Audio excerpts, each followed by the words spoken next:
on one of these calls, if anyone? This is my first time. This is my first Your time. first time, Jacob. Mohammed, your first time. Not sure about the rest of you, John, Retta. Get the cameras on if you can.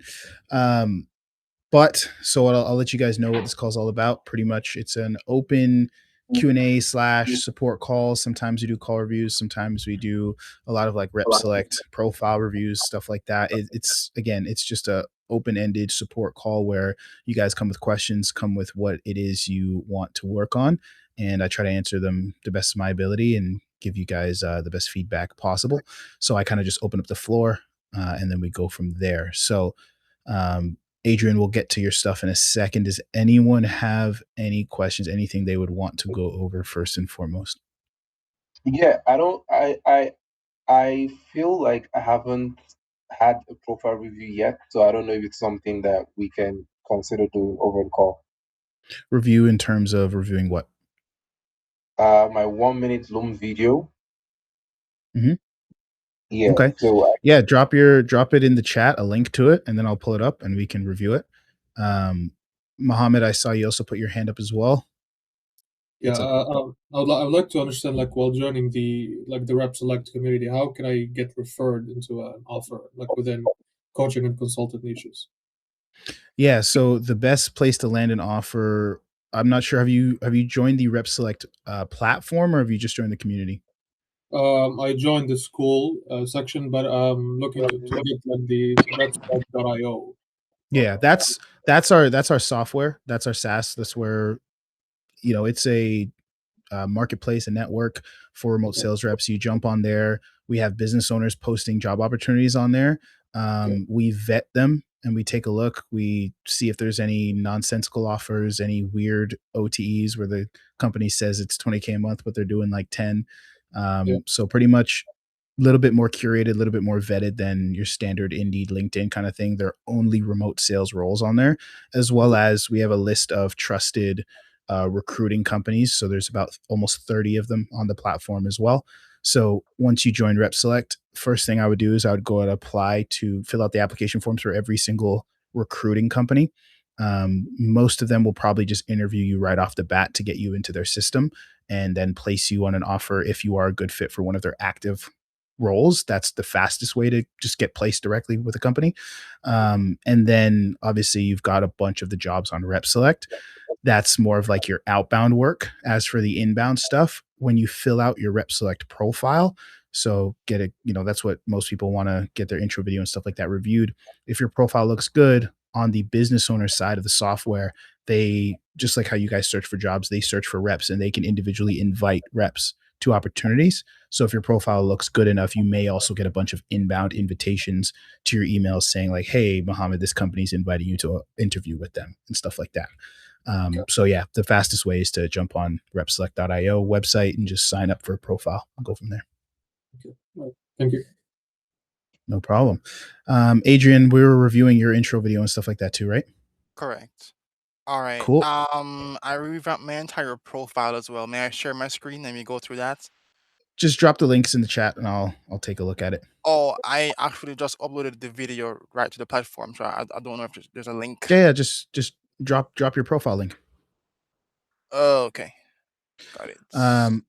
Anything from you, Retta, John? Anything you guys needed help with, or you just here listening in? Yeah, I mean, I just got connected not too long ago. I do have a couple of experience, not really too strong, and I wanted to go through the training and the course and action steps and everything you laid out before actually starting to apply because I feel like there's a lot of value I could get out of that. And coming on to my next role, I want it to be like super fire, super high productive, and kind of absorb all the experience you got, all the killer strategies you're putting out, is value bombs after value bombs actually, and I just want a piece of that. Okay.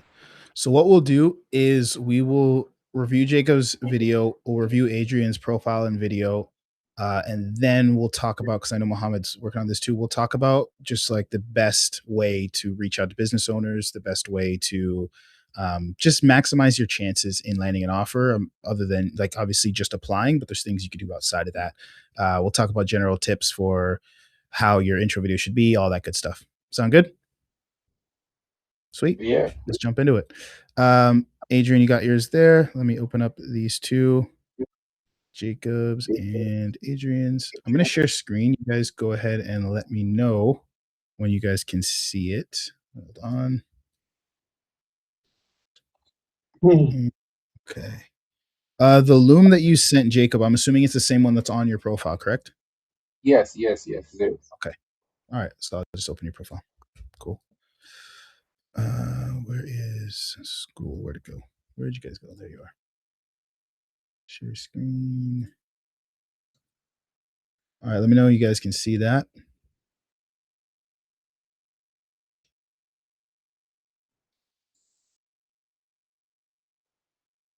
Didn't pop up? Not yet. Okay. It says it's sharing. When isn't it popping up?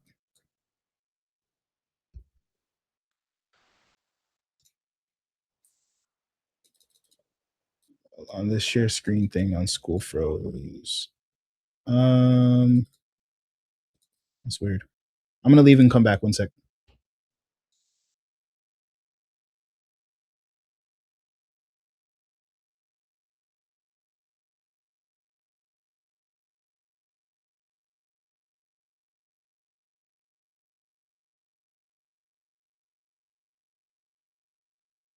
Sorry, John Bosco. Are you presently where are you located though, John Bosco?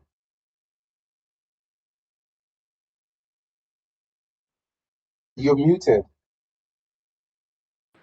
Oh yeah, sorry about that. So yeah, I All said right. I'm currently in Nigeria. I based in Nigeria right now, and I'm guessing Okay, that's the same for you. yeah. I'm Nigerian, but I'm presently in North Cyprus though.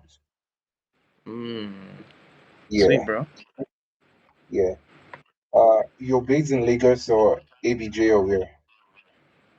Oh yeah, so right now, I'm actually planning to move into Abuja, so we'll be Okay. based there quite soon, I would say.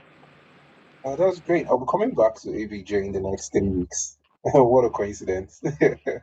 Oh, sweet, That's dude. We should definitely see what we could do when you here. yeah, definitely. And I'm guessing you could tell by the name because we have Yeah, really of distinct. course. Because I'm Igbo, so I saw the name Yeah, on one of the years, so I could tell. yeah, 1,000%, man. How do I connect with you though? After this call, like outside the call, how do I connect you? All right. Yeah, I could just send my number in the chat. If that's cool. Okay, please do that. All right. We ready? Ready to go. Awesome. Let's take a look here, we're Jacob. So first thing I'll say, Jacob, this is way too much in your headline. When business owners are scrolling through, the headline is one of the first things they'll see on like your profile card as they're scrolling through reps. 2 lines, short, sweet, to the point. This is kind of something you would want to save for the like bio part, like the summary part. And it looks like you copied and pasted both. Is it the same thing? No, it's not the same thing. But yeah, I would shorten it up and just make it a little bit smaller though, because a lot of it will probably get cut off as well on that profile card anyway. So, and it's just not super appealing when they look at it. But anyways, moving on. You got your experience there. Cool. We'll take a look at the intro video last. Summary looks nice, spaced out, filled out nicely. Cool. Portfolio. Let's see, make sure the link works. Okay, so this is just your standard resume. One thing I would put here, if you do have it, recordings of just role plays or real call clips or whatever, that goes a long way for business owners that want to see how you sell, how you sound. You've got your experience. Biggest thing, and this is for everyone here, what you want to do with your experience is make it achievement based. So let's see here. Act 3 Consulting generated $700,000. It says generated and qualified B2B leads for consulting professional service offers, managed outbound prospecting, lead qualification. So this is like, what did you do? Which is fine. But what they want to know about first and foremost is what did you achieve? So you can start it off by talking about the fact that generated 700K. If the numbers were good, you could talk about the close rate you had. You can talk about, um, out of the 700K you generated, were you top of the team? Were you top 3 out of 10 closers? Did you help the company go from, a million a month to, with your contributions, 1.5? Like what are the achievements you got, while closing at this company? Awards won, competitions won. Does that make sense, Jacob? Yeah, it does.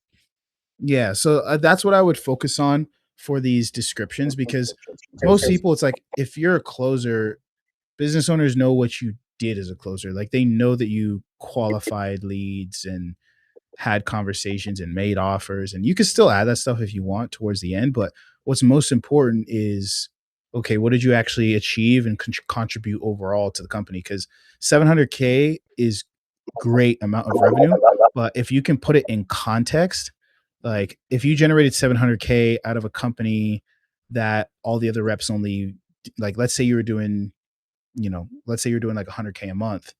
If you're doing 100K a month in a company that was doing 200K total, that's a huge contribution. If you're doing 100K a month and all the other reps were only able to do 50K a month, that means you're doubling all the other reps in terms of your ability. Like, you know what I mean? Like, when you put it, like, the context helps it either be more impressive or not, so if you do have some impressive context to put there, I would add that there. And then the rest is just education, languages, all that stuff. Cool. So let's take a look at this intro video. Hey, my name is Jacob Emeka Oyekwe, and I've been in the sales and marketing industry for the past 5 years. Now, over the past 2 years, I ventured into high ticket closing, and within just 2 years, I've closed $850,000 in revenue, and I've had an average close rate of 25%.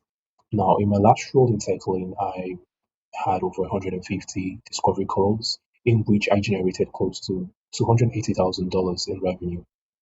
Now, working with me gives you a high ticket closer with experience in lead gen. Now, how does this translate to high ticket closing? I understand the costs involved in generating leads, so I treat each prospect as gold. I qualify them gently and thoroughly to make sure that they're a good fit. And if they're not a good fit, then I let them go. Now, I am also someone that's easy to adapt to scenarios and environments and different scripts. When I get into a company and they have a sales script that works, I easily duplicate it and I see success in no time. Now, I also have deep empathy. I'm someone that can resonate with the prospects on a deeper level, understand their pain points, listen effectively, and pick up cues that most sales closers will miss out on. So that makes me someone that I believe can close in most companies and yield the desired results for most teams. So if you're still in doubt, I'd like you to book a session with me, and if I close you, we work together. If I don't, then I'm going to give you a free consultation on your offer. How about that? So few things I would change with this. One, I would say the stuff you said was good. You started out strong. Don't treat your sales experience as different, right? You're like creating a lot of doubt. You're saying like SDR, like you said, oh, how does this translate? And then you try to explain how lead gen and all that stuff translate. It's like it's all sales experience. So I would treat it that way. I would treat it as the same thing, because when you say, oh, this is how it translates, you're you're creating questions. They have to say, okay, does it translate? Is that relevant? If you were generating revenue in the role, then whether you were, whether it was selling for this or selling for that, it's all the same. The like That's a small thing. The really main thing I would say with this is the look and sound is going to be your biggest downfall. Look, I would say you want it to look how you would look on Zoom, and that's the biggest thing here is the angle. I don't want to see you like looking down on the computer. I would want to see it be more central, flat, straight on. Makes a big difference in how you look. It makes a big difference in how professional it looks. Like, this gives like unprepared laptop setup versus this is his office. This is where he does his work. This is a consistent thing for him. Does that make sense? Yeah. So I would try to find a way, even if you don't have an external webcam, just get a couple books and just like prop up that laptop so that it's level with you, lower your seat, whatever you got to do. Just make sure it's like the camera is level, looking straight on. And then I don't know if it was the same for everyone else listening, but your microphone quality sounded very choppy. It didn't sound like very clear. And that is a huge, like, that's one of the biggest things is they want to be able to clearly hear you, clearly understand you. So I would upgrade the microphone, and then I think you'd have a pretty solid video. Does that make sense? Yeah, it does. Awesome. Fix those two things, and it'll be night and day. Any questions on that? Okay, so you said that the content is very huge angles and You're cutting in and out. the I can't really hear you. can you hear me now? Yep. So you said the content is right? I think you're asking if I said the content's good. Yeah, like what you said was good. I like how you started out with your experience and the revenue generated, close rates, that kind of stuff. Like you want to start that way. Don't take out the wording where you're like, this is how it translates, and just, you don't need to say that, because you don't need to say this is how it translates, because then it differentiates the experience. And then make sure the angle is straight on and upgrade the microphone. Okay. Sound good? Yeah. Cool. Let's take a look at Adrian's as well. I don't have the link anymore, Adrian, because I left. Can you drop it again? Absolutely. Wait, actually, I do have it. It's I opened it already on my browser. Okay. You guys can see that? Still sharing Yes. screen? Yep. Okay, cool. All right. Okay, cool. So first thing here, I would just zoom in a little bit more with these profile pictures. You want it to be just like how you look on Zoom. Like, this is a rule for profile pictures. This is a rule for Zoom, everything. Let me expand this a bit. You want it to go like mid chest to a few inches above the head. So you don't want it to be like a head shot only where it's like cut off above below your chin, but you want it to be like shoulder, mid chest, cut right there. So it's like a nice professional photo. If it's all the way down here, they can't even see your face. So I would just zoom it in a little bit. Like, you could even use the same photo, just literally zoom it in so that it cuts off right here, mid chest. Okay. Okay. Headlines, fine. That's solid.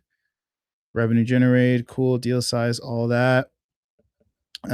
This is good. Just space it out a little bit, like, at the period right here, just make a separate line so it's not just like a blob. Obviously, we've talked about, you're going to be getting some stuff in the portfolio. We'll talk about that after. And then let's hear employment, started customer support, handling inbound inquiries. Inbound sales calls performance, closing high intent leads, generating revenue, maintain 74% close rate, strong customer satisfaction. Cool. Yeah. And if there's any other achievements in terms of how I think you said you were top of the team, right? I was number one. Mention that. Absolutely mention that. A big thing businesses are looking at with this stuff is, do you have a history of winning? Regardless of whatever role you did, do you have a history of being a top performer? Do you have a history of winning?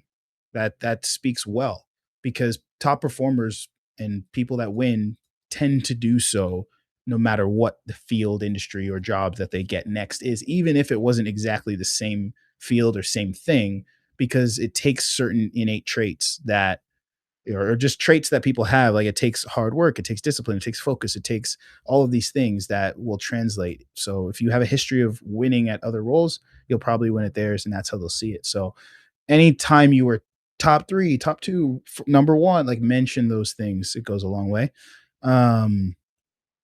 Cool. Let's take a look at this video. Hi there, my name is Adrian Bryan, and I have a decade of experience working in customer service and sales, and specifically for sales, only a year working with a 8-figure e-commerce brand that sold supplements, where I was the number 1 rep for closing inbound leads with an average order value of $143, highest month at $20,000 plus, and a close rate of 74%, which is the number one close rate, and 42 customer surveys in 5 working days, record set. My approach focuses on building trust. I have a consultative closing style, and customers trust me that they convert, and I do very well at handling their objections. I asked you to reach out to me today. I'm looking for a role as an appointment setter. I am energetic, and I am looking to find a company where I can drive massive revenue for. Reach out to me today. Thank you.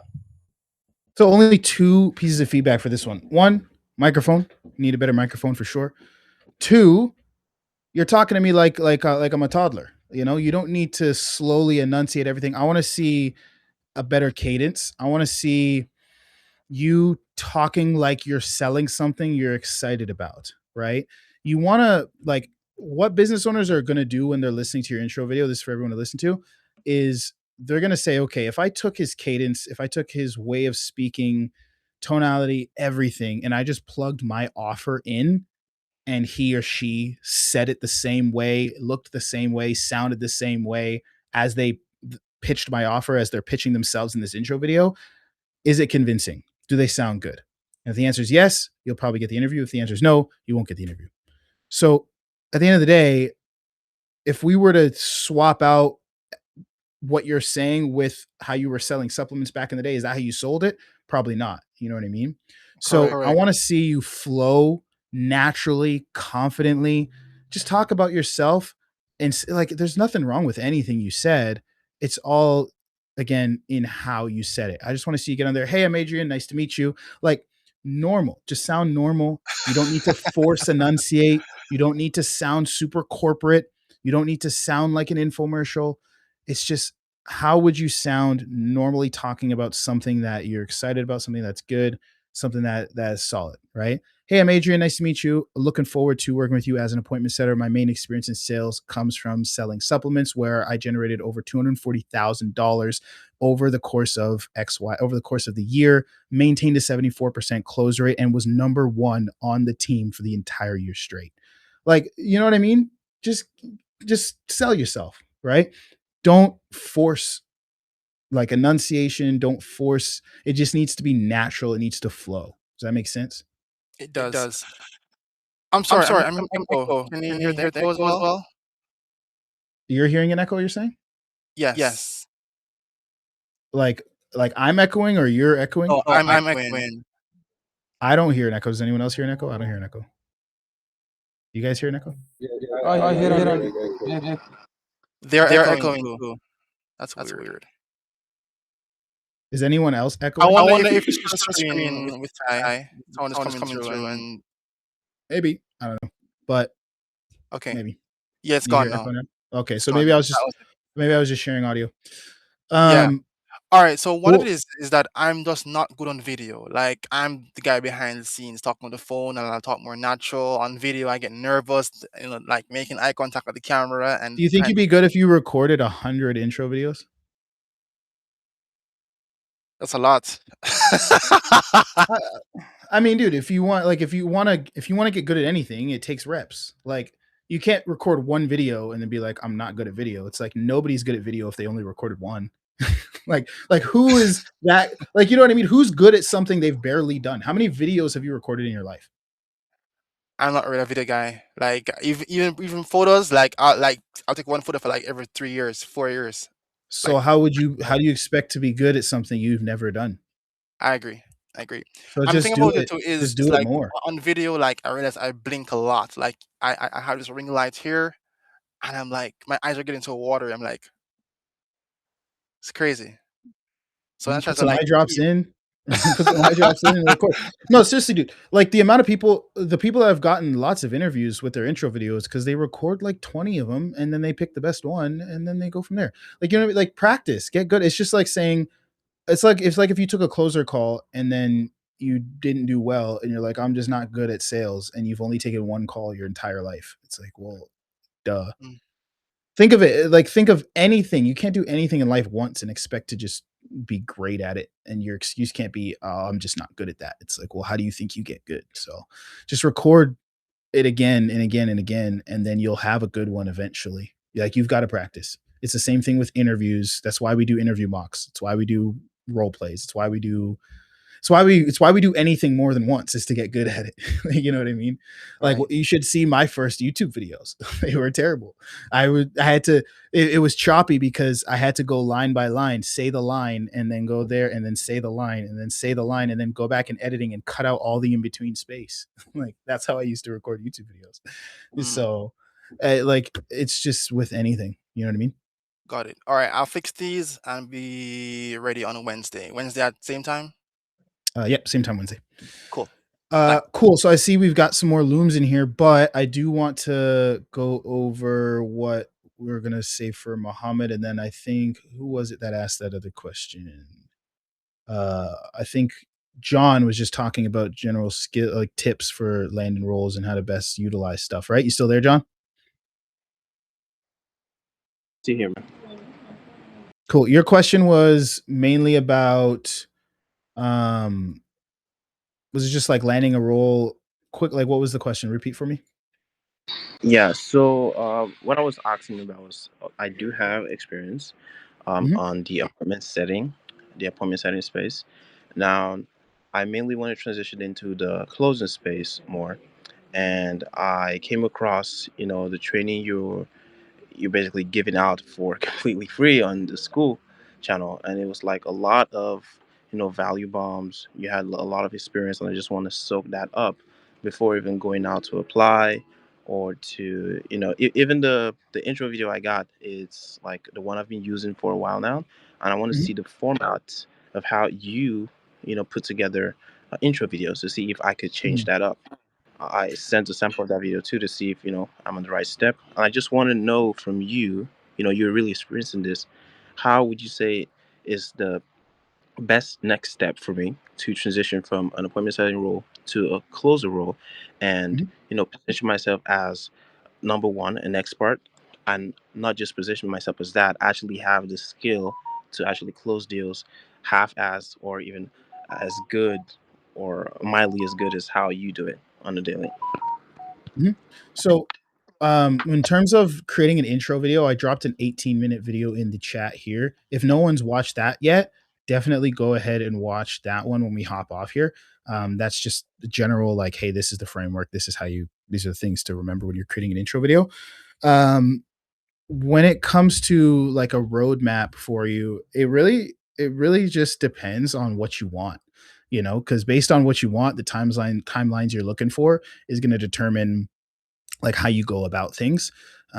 Really, there's about three things everyone wants to kind of put together in order to land a role, and those things are a combination of like long term and short term things. And what I mean by that is you need it's kind of like, so you need your portfolio, you need to worry about your outbound, and you need to worry about your inbound. And what I mean by that is portfolio is like, what are the assets I have that prove to businesses that I can sell, so that when I do apply, I'm applying with tangible things that differentiate me from just, hey, I'm a closer, hire me. So that is a great intro video, that is call recordings, that is a profile. Let's say you use website, or if you just use like a Google sheet, whatever, that those are just like the tangible assets you have. Those are screenshots of the last offer you were on, screenshots of like the chat when you close the deal, the chat going crazy, or the deal process going through. That's screenshots of commission checks, that's screenshots of tracking sheets. Like, those things are just like your assets. So those are things you're going to collect throughout your career and put together. It's kind of like, think of how a graphic designer has like all this proof of work, right? If you're trying to get into graphic design and you've never designed anything, it's kind of hard to be like, hey, let me design something for you and pay me. What do graphic designers usually do? They go out and they just design a bunch of stuff for themselves to put together a portfolio, and then they go apply for jobs, or just like they put out the portfolio and say, hey, this is my designing. Same thing with video editors, all that stuff. They edit videos, they put stuff together to showcase that they have the skill to do the work. That's why closer setters, you'll put together like role plays. And what I would do with that portfolio is I would cut it up into snippets. I would have some full length stuff, but I would cut it up into snippets. If I was a closer, that might look like, here's a 5-minute clip of me handling this objection. Here's a 15-minute clip of me doing a deep discovery on this one problem, or here's how I would pitch a fitness offer or a marketing offer, or whatever type of, and make these things niche specific. So like if you're really interested in working in a specific niche, make it niche specific, because it's going to help translate when you apply for a fitness offer and you've got a bunch of role plays and pitch examples and stuff selling and a fitness offer, that it helps, right? Rather than where a lot of programs they'll tell you like, oh, just practice selling a sales program. It's like, it doesn't help you much because that's not really what you're going to be working for anyway. So just pick 2 niches that you're probably going to work in, maybe even one, and then practice that. So that's kind of like the assets side. Then you have the branding side, which is, this is like your really long-term thing where you kind of do a little bit of it every week, and over time it pays dividends. So what I mean by a little bit of it is, what does your online presence look like, right? Jobs, like online jobs, are a little bit different, especially with closing. It's more entrepreneurial than just being an employee at a company is. And the reason why is because at the end of the day, you're more so a business owner than an employee, because you're getting paid usually commission only. Even if you do have a base, you're still a contractor legally. And you can work with multiple companies if you choose to do so. So you're more of an entrepreneur that's selling their sales service. You're like a one-man sales agency. And what does every business have to have? They have to have their marketing, they have to have their branding, and they have to have their sales cycle, their sales process, right? So that's what this kind of stuff is, right? So your branding is like, what do you look like on the socials you're applying on, or just the ones you use? I can't tell you how many times people would message me or message other business owners when they're like trying to apply for a role, but their profile is either unused, no profile picture, or it's just like random stuff, or it's just inappropriate stuff even. And business owners look at that stuff. They look at that stuff a lot, and they make their decisions based off of how that stuff looks, regardless of how good your application is. A lot of times they might even research you, like whether it's maybe not when you apply, but they might do it when you're in the middle of the sales process or whatever. Right. So your socials, like if you use the main ones for this industry, are going to be Facebook and LinkedIn. If at the bare minimum, what do those look like? Just like how I'm saying, have a proper headshot on the RepSelect profile, like you should take those same principles and apply it to those platforms. What does your LinkedIn look like? Is your job history filled out? Do you have a good headshot there? Are you well connected? Like there's a lot of just bias, and because this is a lot of this is trust too. Like just like how you guys have to, like, would you trust a company with no social presence? It's the same thing. Like a company's giving you access to their leads, access to their payment processors, access to a lot of sensitive information, and they have to be able to trust that you're not going to run off or do anything shady. Or like if you think about it, you get access to a company's leads. Instagram, if you use it, you know what I mean? Like most people aren't doing that much outreach on Instagram. He asked Instagram in the chat. Like again, if you use it, if you're going to use it for outreach, then sure. But I would say the main ones, Instagram, like if you're trying to reach out to like a fitness influencer, Instagram is important at that. Like know your market, right? But yeah, back to what I was saying. When it comes to the trust aspect, if you work for a company, you have access usually to their entire lead system, 10,000, 50,000, 100,000 emails. You could go in there, take them all and run off with them, like, and give them to their competitor or do whatever. You know what I mean? Like you got to be trustworthy in order for them. Like if you just look sketchy, they just won't interview you or hire you. You know, it's just like a sketchy business. You just won't work with them. Everything could look right on paper, but if it's just like something's just off, it just looks sketchy. They have no profile picture on their company page. Like what's going on? Like, you know what I mean? So your brand does matter. And your network matters. A lot of great offers are landed through network and through who you know? So what you should be doing to continuously grow and increase your brand, whether you're on an offer or not, is on Facebook or LinkedIn, just connect with a few people a week. Just add them as friends or connect, like send a LinkedIn connection request and just grow that connection list and grow who says mutual on your thing. And the thing is, like, you can DM more people when you have more connections, because LinkedIn lets you like message certain people that are like a third connection, which means they're like a connection of one of your connections. I've been able to DM people that I wouldn't have been able to DM because I connected to this one guy who was connected to this other guy. Therefore, I could message that guy because of the connection. You know, same thing with Facebook. So you can only like DM certain people if you're like a friend of a friend, or you know what I mean, or if you have enough mutual friends. And I see it all the time where some business owners, they only accept friend requests if you have more. Like I remember I spoke with a business owner, and a sales recruiter said this too. They said I only accept friend requests if they have at least 100 mutual friends of mine. Because you know, when you have like Facebook friend requests, it says like, oh, this person has 100 mutuals, 50 mutuals. Some business owners, they're like, if you don't have any mutuals, oh, I don't need to accept your friend request, because obviously the people I know don't know you, so I don't need to know you. You know what I mean? So if you're just adding friends of like in remote sales in the industry, you're adding business owners, you're adding recruiters, you're adding other salespeople. Eventually, when you go to reach out to a business owner, they're going to see your profile and be like, oh, this guy's got like 300 mutual friends. Maybe this is someone I should know. You know what I mean? Um, so that's like the branding part is like and same thing on LinkedIn. It shows like how many mutual connections and stuff. So, um, fill out your profile, make sure it exists, make sure it's not dead. You don't need to become an influencer. You just need to be alive there. And as for content, again, you don't need to become an influencer. You don't need to like make videos and shorts and reels and all this stuff, but you should just like post like a normal person who is a professional at their work. Like, what I mean by that is just like document your journey. This is really easy for people that are on sales offers right now. If you're on an offer, just like talk about your statistics, talk about your numbers, talk about how things went. If you closed a paid in full, if you closed a PIF that day, post about it. Hey, just closed a PIF. It was awesome. We got to help this person. Da da da. Hey, our company just hit a record month. It was great. That like just post about how your work is going, because guess what? What do you think happens when you apply for the next role? And then they go and they check your socials, and then they see like, oh, this guy's closing deals, he's doing well, his company's growing, is the last company you worked with is growing, whatever. They're going to interview you because you have, again, that's part of your history of performance. Everything is about proof that you can sell, right? What else can you post? You can post stuff about your industry. So sales is an industry, yes, but what industry do you want to sell in? If you want to, like, let's use marketing for example. If I want to work for a marketing agency as a sales rep, and my role plays are me role playing marketing, and I post marketing insights or marketing news, or I just talk about marketing on my socials in general, it doesn't even, I don't even have to be like a thought leader or whatever.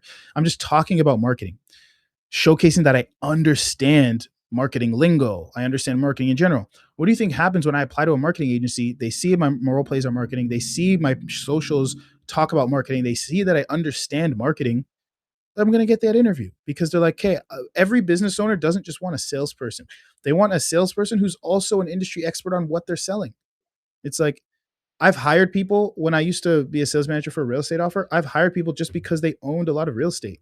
It's like, yeah, we're a real estate coaching offer helping people buy rental properties, and you have 4 rental properties. Of course, I'm going to hire you to be a closer here. You have, you know what I mean? You've done the thing that the people you're going to sell to want to do, you know? So you can showcase that. So you can, and again, this doesn't mean you got to like daily post or anything. Just maybe once a week, twice a week, just post something, do an update, whatever. And then part of also building that network is everyone here should be building like a list of people they want to stay engaged with. And those people, for those of you that are closers or setters, want to land a role, or even if you're on a roll, again, if I were to ask you, what are the top 10, top 20 companies you'd want to work with right now? How many of you could answer that?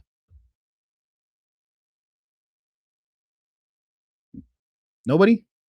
Nobody can name 10 or 20 companies that they would love to work with where it's like, hey, I could make 20, 30K plus a month at this company? And Well, 10 is much. Well, that's the thing. Like, why don't we have that list prepared? Every single one of you, again, if you're looking at your sales career like an entrepreneur would see his business, should know who their top prospects are, right? you should have a list of at least 10 companies. Like, what's the end goal for you? Like, what's the dream reality where you're closing for an offer, you're making 20, 30K plus, 50K plus a month, you're crushing it, you're doing well. I'm assuming everyone here would love to get to that point, correct? Okay. So if that's where you want to go, you should know where to go to achieve that, right? So whatever you can do to find those types of companies, put them on a Google sheet, find out who the sales manager, the founder, maybe some of the reps are, add those people on LinkedIn, add those people on Facebook. You don't need to like be like, hey, hire me, hire me, hire me. Maybe you don't feel confident enough to jump on the offer now. Whatever reason you don't want to reach out now, that's fine. But what you should do is start to build familiarity. If that influencer posts content, comment on their posts, engage with them. Like if you had a list of 10, 20 people and all you did for the next like 3 to 6 months was just twice a week, 3 times a week, go through all like the 10 socials, see if they had any content and engaged with that content. What do you think happens when you actually like reach out for a job and they remember your profile picture and remember your face and they're like, oh yeah, that guy pops up, that girl pops up all the time. There's this, like, as human beings, reciprocity is going to kick in and they're going to feel obligated to respond to your message, right? Because they're like, oh, this guy's been engaging. And when I say engaging, I don't mean like leaving a like. I mean leaving a small comment that expands the post, that actually shows that you have an understanding for that industry. So for example, if we use marketing again and they say, hey, this is the marketing strategy that I've been using to XYZ, and you say, hey, that's a great strategy. I've also seen this one company do this and that worked really well. And you kind of like expand on the post. So you give like a mini amount of value. One, that showcases to that business owner or that sales manager, whoever's posting, that showcases that you have an understanding of the niche. Two, every single person that follows that person also sees your face and sees your name. And a lot of times there's a lot of people know other people in this industry. So like if you're constantly engaging with those 10, 20 people, they're usually like really well-known people. If they have salespeople on their team crushing it, that means they're doing a lot of revenue. They're really usually well-known people. And when you go and reach out to another business to apply for a role, they might have seen you commenting over there and be like, oh, that person knows that person, or you might gain followers and connections from those comments. Like there's so many times where, or let's say I've commented on someone's thing and then someone sees it and then they add me as a friend and then, you know what I mean? And it just, these things compound. And then eventually you're going to start getting inbound invites from companies. Again, the branding is like your long-term career job security, you know, where it's that thing that compounds over time to where your brand, your network, these things grow and grow and grow and grow and grow until you're like super well known and it just becomes easy for you to land a role, right? Like because, for example, because I run ads and because I make YouTube videos and because I post on platforms, if I went and applied for an offer to be a closer right now, I'd be able to get hired by the end of the day. You know what I mean? Like it's because the brand. If a business owner went and looked at all my socials, I would land a sales offer really, really easily. It's really that simple. It's like it's not like my application wouldn't be that much better. Like, you know, my intro video wouldn't be, it's not because it's just that much better. It's just because they would look at who I am and be like, oh, this guy knows sales. Cool. I'll hire him. If he wants to close for me, why not? You know what I mean? So that's the two pieces there. You've got the portfolio, which is the assets, then you've got the brand, which is, and again, don't think this is a whole thing you got to do for hours every day. Take 10 to 20 minutes a day or 3 times a week to spend on this. And that's as simple as once a week, twice a week, make a post. 2 times a week, go to your list of 10, 15 companies. You should, like, you have a list of the social links, whether it's LinkedIn, Facebook, whatever, click them, see if there's any new posts, leave a comment, move on to the next one, and do that for 15 minutes, 2-3 times a week. Like, and that's it. It's just like small maintenance stuff that compound over time, you know?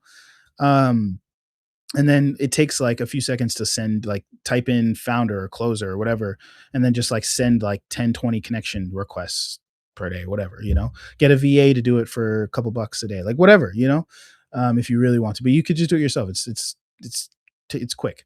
And then does that make sense? I know that piece was a lot, but is that clear to everyone? This is recorded as well. I'm going to drop it in the chat, but any questions on that? Yeah. Yes, it's super clear. Cool. Makes sense. Awesome. Awesome. And then you have, presentation, but go ahead. no, I said that thank you for the information out. It was very. Thank you so for much. No problem. So those are the two puzzle pieces. And the third piece is your direct outreach. So this is like, okay, I need to get a job ASAP. I'm looking to get hired as soon as possible. And that's where things like RepSelect come in. You have jobs on LinkedIn, you have jobs in Indeed, you have jobs in Facebook groups and stuff like that. You apply to them, of course, but what you want to do is reach out directly after you apply. That's going to, like, every single person that has done this has landed interviews super quickly. And you don't just reach out, it's the way you want to reach out, you know? And I made a YouTube video about this the other day, but let's say there's a company on RepSelect, you want to apply to there. You click apply, you go into their ATS, you go into their pipeline, you're there with some other reps. Cool. The reason why I put the contact name or the link sometimes is if you go to their socials, reach out directly and make their life easier by giving them reasons why you're a good fit for the role, right? Because what happens when you apply to roles is business owners have to take that information, then they have to try to see where and how it fits to their offer, and then they decide whether to interview you or not. One, you always want to try to make the competition as small as possible and think about where can I contact this person where there's not a lot of noise, right? I use this principle to get tons of clients when I started a marketing agency years ago. I got almost all of my clients on Upwork. And what I realized is like when you're applying, you guys know what Upwork is? Have you guys like heard of it? Yeah. So for Mohammed, you don't know, Upwork is just like a freelancing site. It's like Fiverr or whatever, you know? But it's just like a freelancing site. And what I would do is you submit proposals to companies, and what happens is you submit proposals and the company has like hundreds of proposals or tens of proposals, and then they go through all of them and they accept the freelancer or agency that they want to work with, and then they message them right on there. And sometimes they accept a bunch of messages and they end up talking to like 10 people at a time. And it's just like, think of like Instagram DMs or Facebook Messenger. When you're DMing someone, you've got like 30 other people DMing you, all competing for the same thing. So I'm like, okay, where can I remove the competition? How can I get the competition out of here so that there's not like, every time I notice on Upwork, every time they opened my message, they've got like 10, 20 other messages right beside it that are trying to compete with me. So I would, as quickly as possible, try to take the conversation off of Upwork, right? So what you guys want to do is you want to get the conversation, you want to get your application outside of just their pipeline, because every time when you apply to a role, every time they go and they look at your application, there's like 5, 10, 20 other people right beside it, right? So that's why you want to reach out directly. And almost nobody does this. Whenever I've submitted or like posted a job when I was sales manager or just like posting for other people, I would get 150, sometimes more applications. And then there would be like two to five people that actually DM'd me on my social or something. You know what I mean? And most of the time, those people got interviews way before anyone else, not because their applications were better, but just because how often do you think a business owner checks like their application sheet back end versus just like their DMs? You know what I mean? It's like if someone DM'd you right now, you might see it by the end of the day.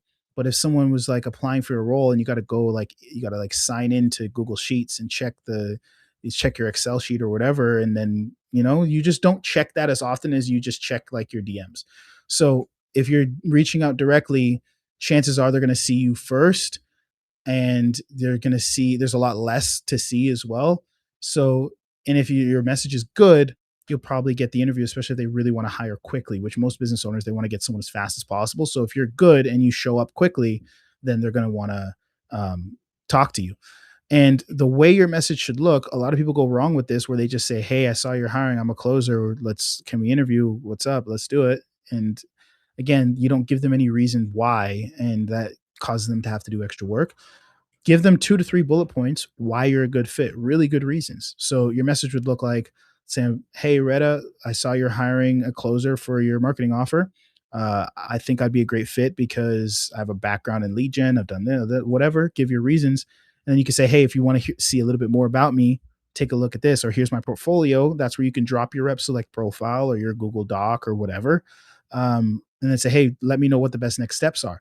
Now, this doesn't mean don't apply, because what you will do if you skip the application form and just message is you'll probably piss off some business owners, because they don't want the information scattered, right? It's good to get their attention there, and that way, at least if they want to go and like, because most application forms go into like some kind of applicant tracking system.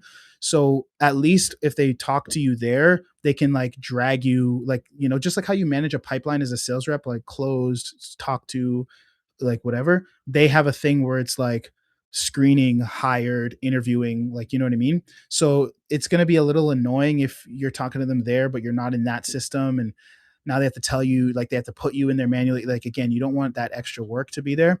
So definitely apply first, then reach out and be like, hey, I went ahead and applied, saw you're hiring for this. I went ahead and submitted my application. This is why I'm a good fit. Here's a little bit more about me. And what that does is if they like you and they interview you, they can at least go back and manage your official like profile card or whatever and slide you down the pipeline or whatever. Because I've also seen people reach out and skip the application, and the response that they get is, hey, did you apply yet? If they just say, hey, saw you're hiring for this, da, da, da, or they just like send the application link and say, hey, apply here. You know what I mean? So you want to apply first, then reach out directly, giving good reasons. And that's how you would land interviews really, really quickly with that, outside of using recruiters. Now, reaching out to recruiters is a little bit different. Recruiters, it's kind of the same, but different in the terms of they're recruiting for multiple offers. So again, most people, they go to recruiters and they go, hey, what do you got for me? Hey, put me on something, whatever. Most recruiters, they publicly show what types of offers they're recruiting for, right? So again, do the work for them, make their job easy, make their life easy, and tell them why you're a good fit for the specific roles that they're recruiting for. If you like, I know like recruiters like Zach Brown or recruiting teams like Closers.io, you usually can go to their website and they're like, here's all of the jobs we're hiring for right now. And then you can submit an application, and then you can reach out with the context of the specific jobs. If they don't have that, if you can't see it, but you can see their recruiter, just ask, just say, hey, what roles are you recruiting for right now? Can I take a look at your like your role list or whatever? Right. They're going to send it to you. It's their job to get people, like, they'll send it to you, and then you go through it yourself. Cause like what you're asking them to do is be like, hey, look at my stuff and decide where I'm a good fit and go from there. It's like, no, you look at it, go through all the jobs they're hiring for, see, okay, I like this one, I like this one, and I like this one. Then message them again if they have like an application pod. Like always follow their steps to you can get into their system officially. But then message and say recruiters Mohammed, hey Mohammed, I went ahead and submitted my applications for this role, this role, this role. I think I'd be a good fit for that role because of these reasons. I'd be a good fit for that role because of this, and I'd be a good fit for that role because of this. Or if they're all the same reasons, you can just give one set of reasons. And that way they don't have to like guess which role you'd be a good fit for, because they have to guess which you'd be a good fit for, and they have to guess if you'd even accept that role. And that's just like, every time you make a human being have to take multiple steps, they usually just don't do any of it. Like, we're all lazy by nature. We all want like the shortest path to victory here. So like, if we have to do so much work, we might just not, right? And that's how I'd reach out to recruiters. I think there was some hands gone up. Mohammed, did you have a question, man? I have a quick question. Let's say when going to the sales manager of a big company, how do you go first, like to the sales people of that company, to know more about the marketing and how they're getting leads, to see if, first of all, if the marketing system is what you're looking for, and how would your skill sets be related on the leads that are coming in to, let's say, book them calls or close more deals for them? Like, how do you approach salespeople of that company?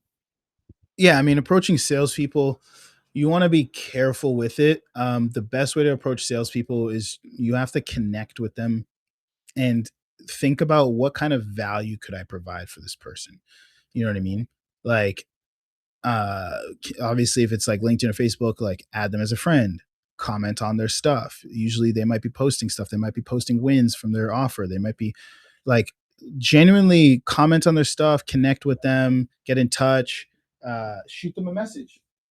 Most people most people are happy to help someone who's looking for help, right? Ask them questions. Like, let's say you spent a few days or a week or 2 weeks commenting and engaging with someone's stuff genuinely, and then you messaged them and said, "Dude, I saw you've been crushing it. Like what kind of role? Like, how'd you land that role?" You know what I mean? It's Yeah. one thing if like you just get that message out of the blue. It's like, hey, this guy just wants something from me. But let's say, Mohammed, you're a closer, and just think about what you would do. If you're a closer, you're posting about your company, you're posting about your wins, and then Retta comments like, "Oh, congrats, man." Next day, he comments something else. Next day, he's like, "Oh," gives you, gives his opinion on something. Next day, he just likes something. Next day, and then message you randomly, and he goes, "Dude, man, this whole week I've seen you've been crushing it, man. What, like, how'd you land that role, or what company you work for?" You know what I mean? Wouldn't you just respond? Like, you know what I mean? You'd probably just like think nothing by it and be like, "Oh yeah, dude, I work here," or whatever. Um, and then you can go from there and just, "Hey, how's it been working there? How long you been working there for? Da, da, da. Hey, would love to connect. Let's jump on a call." Like, you know what I mean? And you just, again, it's just like, how do you connect with anyone? It's subtle. It starts subtly. Like, if you jump in looking for something, they can tell, you know? Sense. Thank you. And then like, if you connect with them and they're a cool dude, like, eventually you can just be like, "Hey, I mean, if they're ever hiring, bro, what's the best way to get on the team if they're ever when they're ready to hire another closer?" Because most, like, a company that's scaling and doing well is usually hiring someone every couple months, like every 2, every 3 months, sometimes less. So like, if you actually connect with them genuinely, and they could just refer you in, and you could just get an interview just like that. You know what I mean? Like, "Oh, who's your sales manager?" "Oh, it's this guy." "Oh, sweet." You connect with the sales manager, do the same thing, comment on their stuff, like their stuff. Like, if it's a big company that you really want to work with, like, take the time to get on it. Like, let's say it took you 3 months to get on a company, or 6 months to get on, but it's an offer where you can make 20, 30K a month. Like, why wouldn't you just do the work to do that? Like, you know what I mean? Like, why wouldn't you? And then a lot of you guys in this community can just like use each other, you know? So for example, you guys have how many of you have role played with other people in this community? If you've never role played with anyone, role play with someone, and then when you jump on, like, talk a little bit and be like, "Hey, what kind of offers are you looking for? What kind of offers are you looking for?" "I'm looking for offers like this. I'm looking for offers like that." Typically, you'll find that not everyone's looking for the exact same type of offer, not the same niche, not the same hours, not the same time zone. There's differences. But guess what? You can build a lot of leverage, because how many of you find offers that you don't want? Probably a good amount. Now, if you find offers you don't want, but you're like, "Oh, Hassan wants that one, or Retta wants that one, but I don't want this one." You just take the link to that job and you say, "Hey, Retta, apply to this one. I know this. I remember this is what you were looking for, right?" What do you think is going to happen when Retta comes across something that you want? He's probably going to share it back. And now, if you've got like 5 friends that you do that with, you wake up every morning to like a few job opportunities that you didn't even have to look for, because you were kind enough to share ones to other people, and they just did it back. You know what I mean? And now you've cut down your search in half, or even less than half, because you're sharing opportunities with people. And what do you think happens when one of them lands a great offer and they perform for a while, and then that business owner goes, "Hey, we're looking for another closer, Retta. You know anyone?" "Oh yeah, dude, my boy Mohammed. Mohammed, you still looking? Yeah, dude, get on this offer with me." Like, you know what I mean? Like, that's how you build connections with people. A lot. I can't tell you how many like communities I've been a part of, programs I've been a part of, where it was people looking for their first opportunity, looking for their first whatever. And 1 year later, 2 years later, 3 years later, they're now a sales manager, they're now a closer crushing it, they're now whatever.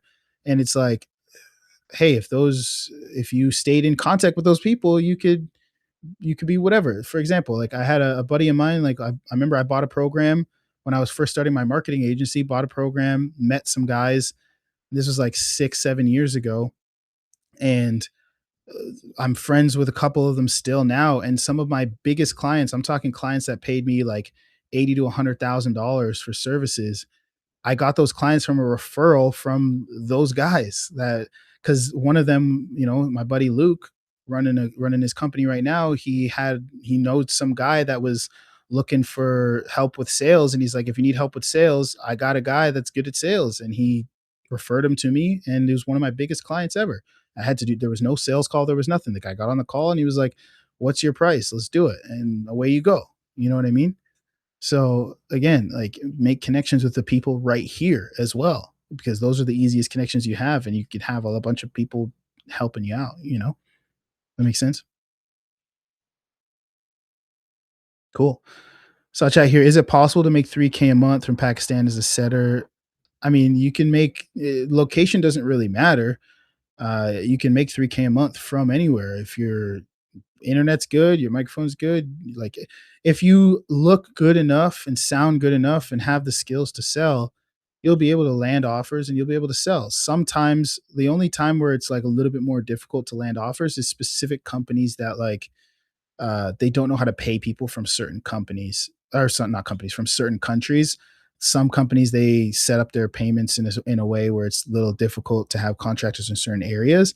But again, if you can showcase and present well, your income isn't really limited by where you're at. I mean, it's like saying, like, if I lived in the States, got on an offer, and then I moved to Italy or Pakistan or India, like, what would change? Like, you know what I mean? It's like, it doesn't change much.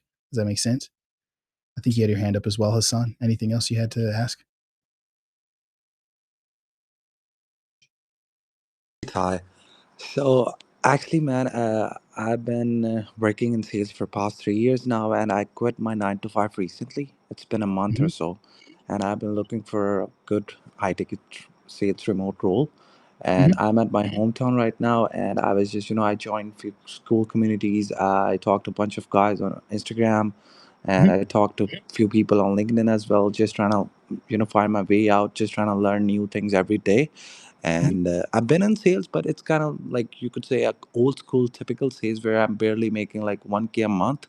And I mhm. just took that chance and just quit my 9 to 5 and just trying to find my way out. So that's why I've been, saying Yeah. that, like, is it possible to make $3,000 a month from Pakistan, So you know what I mean? Yeah, I So mean, that's as an why I asked appointment that setter, question. you can definitely make 3K a month plus as an appointment setter for sure. I've seen setters make 20K a month, right? Um, so Awesome. again, sales structure, company structure, like it really just depends on the company you work for and what kind of commission structure and sales cycle they have. But Mhm. yeah, man. I mean, again, you have a good setup, good microphone, good everything, and you've got some sales skills that you can showcase. You do the things we talked about on this call today. You can land a really Perfect. solid offer, especially an offer where you can make 3K plus a month. All right. Thank you so much. That's what I really needed that. No problem, man. Well, keep showing up, and like, I'd love to help you out with some specifics. If you want to keep jumping on these Mondays, we can walk through that. All right, for sure, man, for sure. Cool. Any other questions before we hop off, guys? Yeah, quickly, man. Just right off what you mentioned right there. You look great, you sound great, and all of that. And I want to talk specifically on the setup because I mean we all know the way you look on these calls. I mean your setup is looking pretty solid right now, and right off how the environment looks, it just gives you like a perception of that person. I would love if you can just take like a quick 30 seconds to kind of look at my video, just the setup of it, and just give me on a scale of 1 to 10. And if you would change anything, it's a very basic, simple setup, man. Yeah, show it. Let's take a look.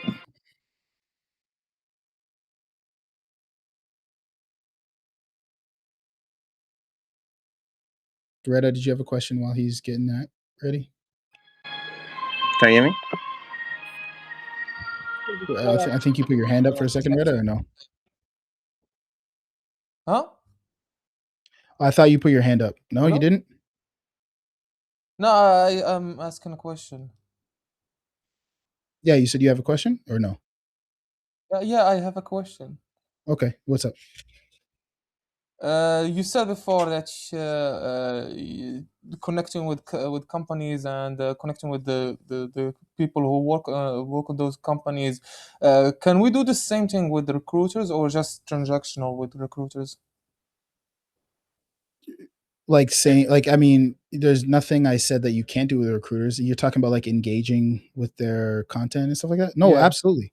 You absolutely should, because recruiters amplify this, because recruiters are like your own little, job finding soldiers, because everything you're doing is a bunch of work. It's about leverage, right? Everything you're doing is a bunch of work for one company. But if you do all the same thing for a recruiter, you're doing it for, depending on how big the recruiter is, tens to hundreds of companies, because they're usually working with a lot of people. So if you get one recruiter to really like you, they're gonna like they're so like that opens up so much opportunity. So recruiters would be like, if I have an engagement list of like 20, 5 of them would be recruiters. You know what I mean?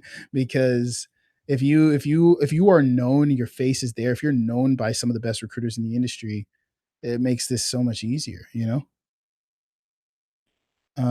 Yeah, that's very Hassan, solid. Thanks. let me just take a look at John's thing, and then I'll answer your question, Hassan. One sec. Um, all right. So it's just look like it's just a setup with curtains, right?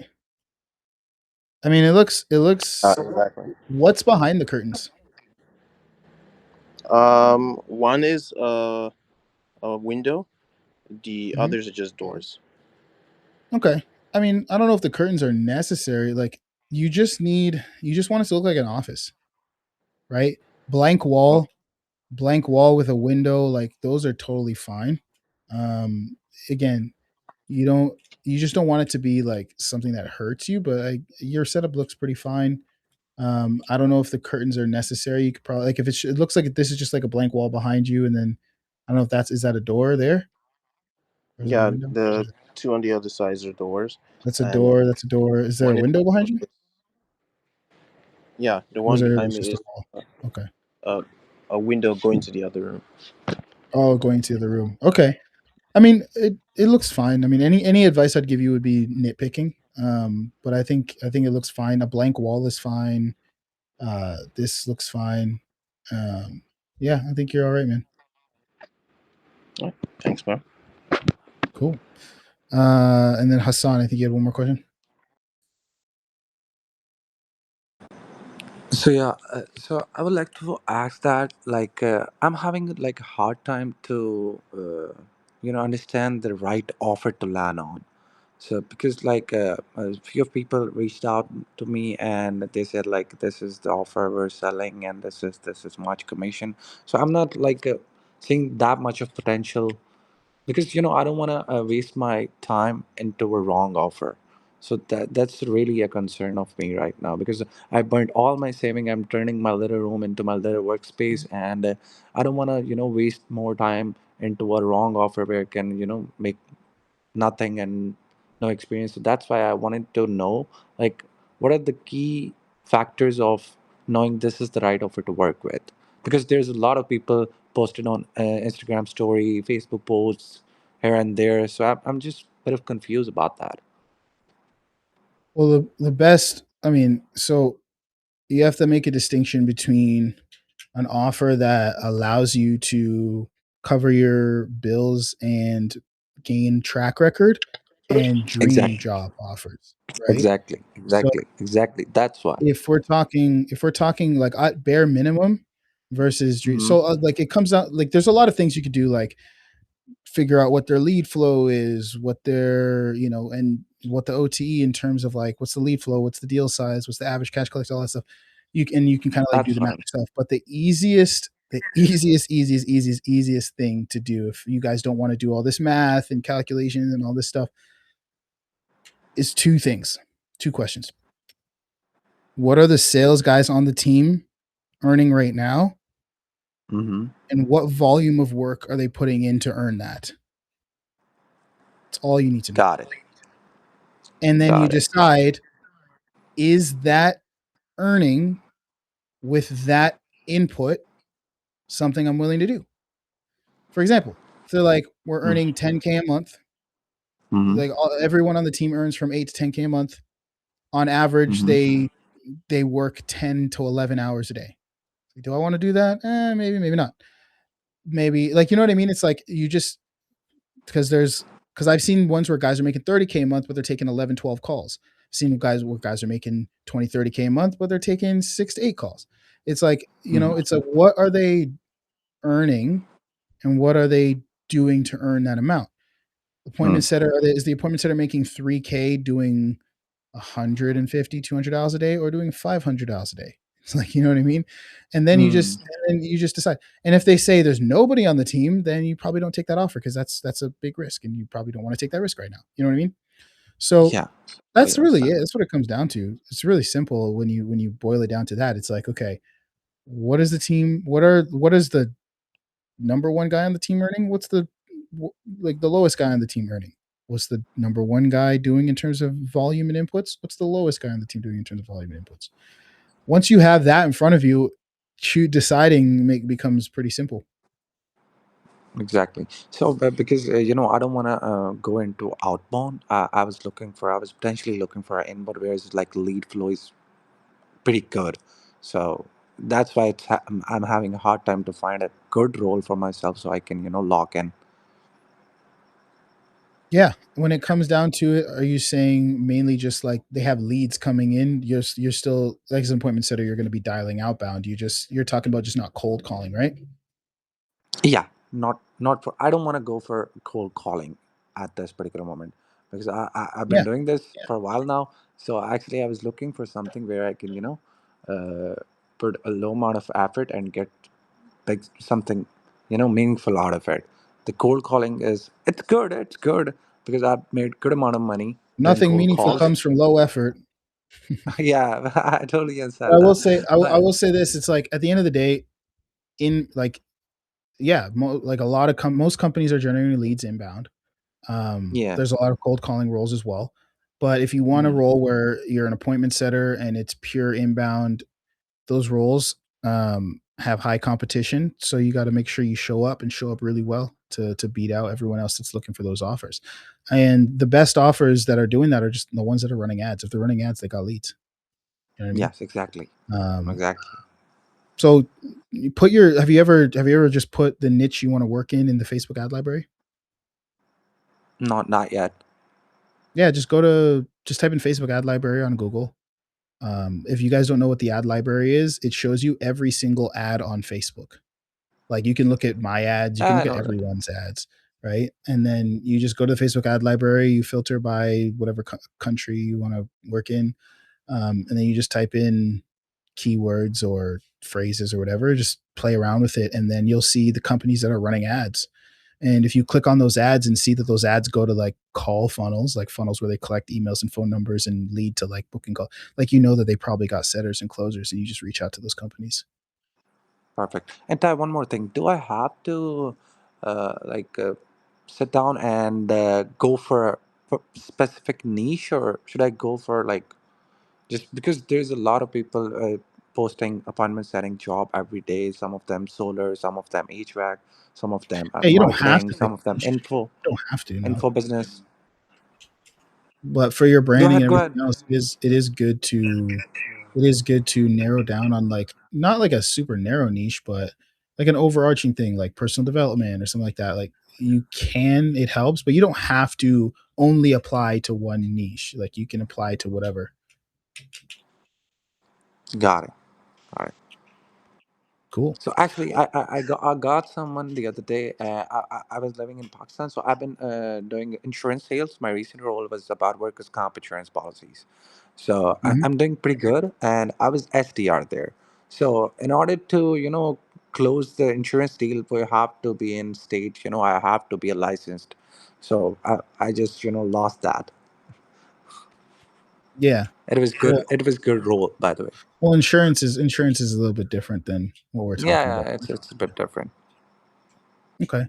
Well, yeah, man. I mean, yeah, do those things, apply to the roles, make sure you've got a solid, like, your intro video is the number one asset that you guys can have for these things. You have a good intro video, you'll do really well when it comes to landing interviews. And then make sure you guys do some interview mocks and get comfortable with answering interview questions and showing up to interviews. And that'll also help you a lot. Not many people do interview mocks. Definitely do them. It makes a big difference. It's just like I was saying at the beginning with the intro video, you can't expect to be good at something you've never done. If you haven't done a lot of interviews in your life and you're jumping on and doing interviews for the first time when it really counts, it's going to be difficult. So you don't want to risk it. Practice, get good at answering interview questions, and go from there. But we'll end it there for this one, guys. Hopefully everyone learned something on this call. I'll go ahead and drop the recording in the community. And go from there. Where can I find the recording? It's in the school. It'll just be in the school community. I'll post it there. Okay, thanks. Alrighty. Have a good one, guys. Everyone enjoy your day. Later. Sweet. Thanks, man.